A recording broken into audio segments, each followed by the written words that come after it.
Hello students, today we will discuss the structure of cell membrane and cell wall. First we will start with cell membrane. The term cell membrane was given by Nageli and Kramer. The term cell membrane was given by Nageli and Kramer.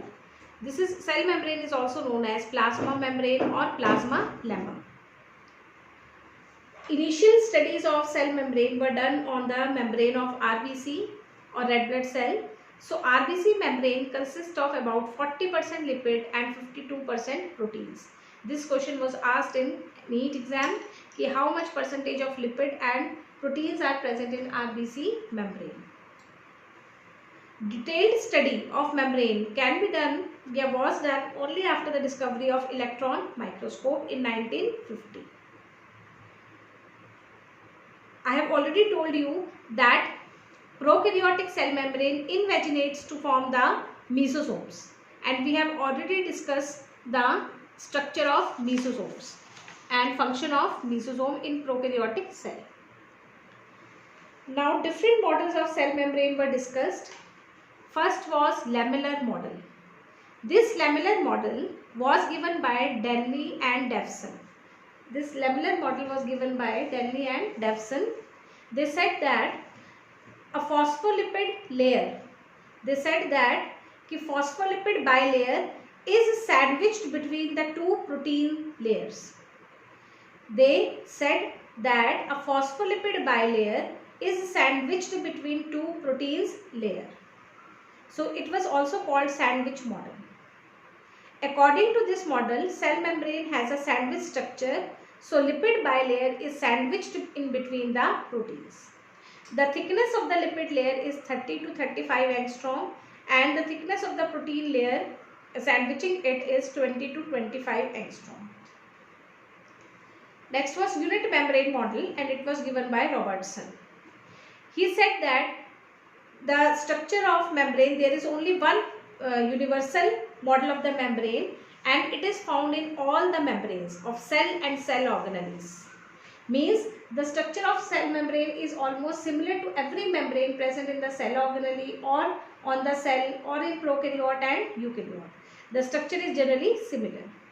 According to this model, there is only one universal structure, that is the sandwich structure found in all the membranes of cell and in membranes of organelles. Fluid mosaic model. This fluid mosaic model was most accepted one. It was most accepted. This is the universal model of the membrane, and it was given by Singer and Nicholson. According to this model, membrane is a mosaic of lipids. It is a sea of lipids in which proteins are scattered. According to this model, membrane is a mosaic of lipids in which proteins get scattered, or membrane is a sea of lipids having scattered protein icebergs.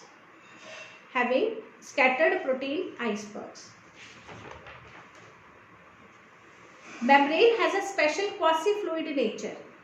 Quasi-fluid nature provided by lipids. So this is also asked in competitive exam. Fluidity or quasi-fluid nature of the membrane is provided by protein or lipids. So you will write lipids. Cell membrane has two main components, protein and lipids. But in addition to protein and lipids, some amount of carbohydrates are also present. This is the general structure of a membrane. This is a phospholipid bilayer. This one molecule is phospholipid. So one phospholipid, second phospholipid. Therefore it is phospholipid bilayer, two layer of phospholipids. In phospholipid, this round structure is called phosphate head, and these two are fatty acid tail. One phospholipid has one phosphate head and two fatty acid tail. Phosphate head is negatively charged.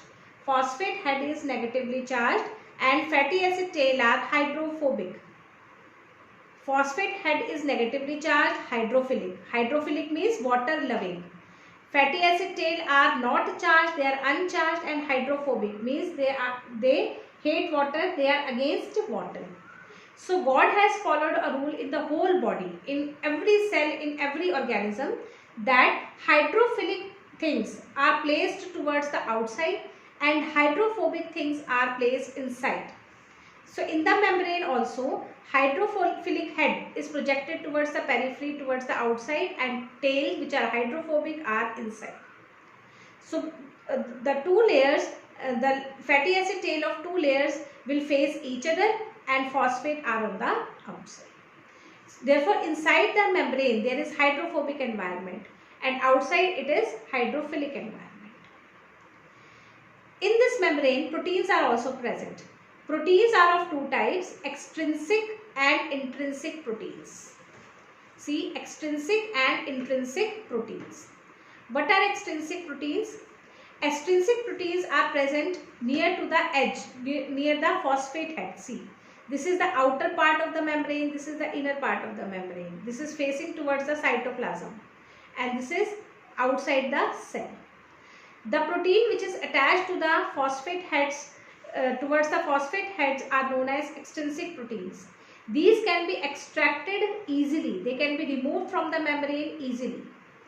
And the proteins which are present inside the membrane, they can be present here, or like this.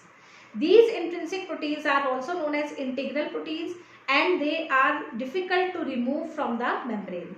They are extracted with a great difficulty from the membrane. If a protein covers or spans the membrane, the whole membrane, see, this protein is spanning the membrane wholly, full, from one end to other end, then again from one end to other end. This type of protein is known as transmembrane protein. This type of membrane is known as transmembrane protein. See, the phospholipids are associated with proteins, and proteins can be associated with carbohydrate moieties. Moieties matlab group. So these proteins can be associated with carbohydrate moieties, and these carbohydrates are generally oligosaccharides. These phospholipids can also be associated with cholesterol. They can be associated with cholesterol. In prokaryotes, cholesterol is absent. Instead of cholesterol, hopnoids are present. In prokaryotes, instead of cholesterol, hopnoids are present. So, we will study this structure now in detail. Cell membrane has three components: lipids. They contribute 40 to 50% of the total membrane. It is a phospholipid bilayer. Each phospholipid molecule consists of one glycerol, one phosphate, and two fatty acid chains.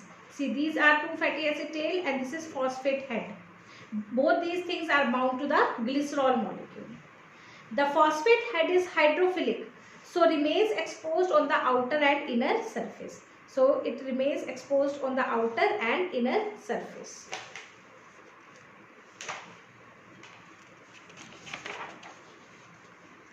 But the fatty acid tail part is hydrophobic, so never gets exposed.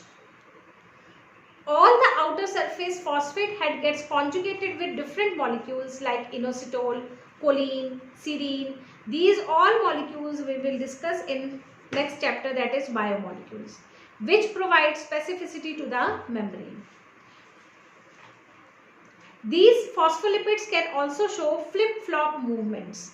Flip-flop movements means like this. This is flip-flop movement. So it is also asked in the NEET exam ki flip-flop movement is shown by protein, carbohydrate, lipid, phospholipid. So you will write phospholipid.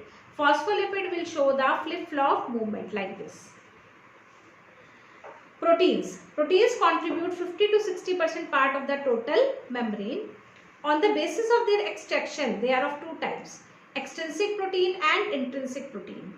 Extrinsic proteins are easy to extract. Integrated protein or intrinsic protein are difficult to extract. They are difficult to extract. On the basis of their arrangement, they can be of three types. Intrinsic proteins can be of three types.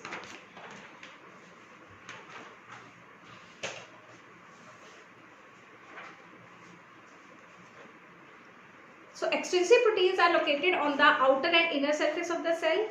At the outer surface, these proteins are conjugated with carbohydrate moieties or groups or lipids. If their proteins are associated with carbohydrate moieties, then they are known as glycoprotein. If they are associated with lipids, then they are known as lipoprotein. These proteins can act as antigen receptor and they can provide specificity to the membrane. They help in cell-cell recognition. I repeat, they help in cell-cell recognition. Intrinsic proteins. Intrinsic protein located within the lipid bilayer structure, they help in lateral movement, lateral diffusion of the substance from outer to the inner surface or from sideways. Transmembrane proteins. These proteins span through the complete membrane for the transfer of signal from out to in. So these proteins help in making ion pumps, channels, etc. If they span through the membrane only once, they are called single pass transmembrane. If they span the membrane more than once, then they are known as multipores or multipores transmembrane proteins. Single pass or multipass transmembrane protein. Single pass spans the membrane only once. Multipass transmembrane protein spans the membrane more than once. Single pass transmembrane protein example is glycophorin protein on RBC, and multipass transmembrane protein example is rhodopsin or opsin protein. Carbohydrates, they contribute 2 to 8% of the total part. They show asymmetric distribution. They can be present. There is no proper arrangement of the carbohydrates. No specific arrangement is there. They show asymmetric distribution, so located only on the outer surface of the cell. They are not present on the inner surface of the cell. At the outer surface, it gets conjugated with protein or lipid, as I have already told you. If they are conjugated with protein, glycoprotein. If they are conjugated with lipid, then glycolipid. For example, cholesterol is conjugated with lipid. Cholesterol itself is a lipid. But cholesterol is present only in eukaryotic cell membrane. It is absent in prokaryote. And in prokaryote, haploids are present. In animals, lipids get conjugated with cholesterol molecule, giving high stability to cell membrane. In plant cells, cholesterols are not found, and in prokaryotic cell, haploids are present. What are the functions of cell membrane? It surrounds the cytoplasm. It helps in exocytosis and endocytosis. It helps in osmosis. It helps in formation of pseudopodia. It provides receptors, antigens and recognition sites, etc.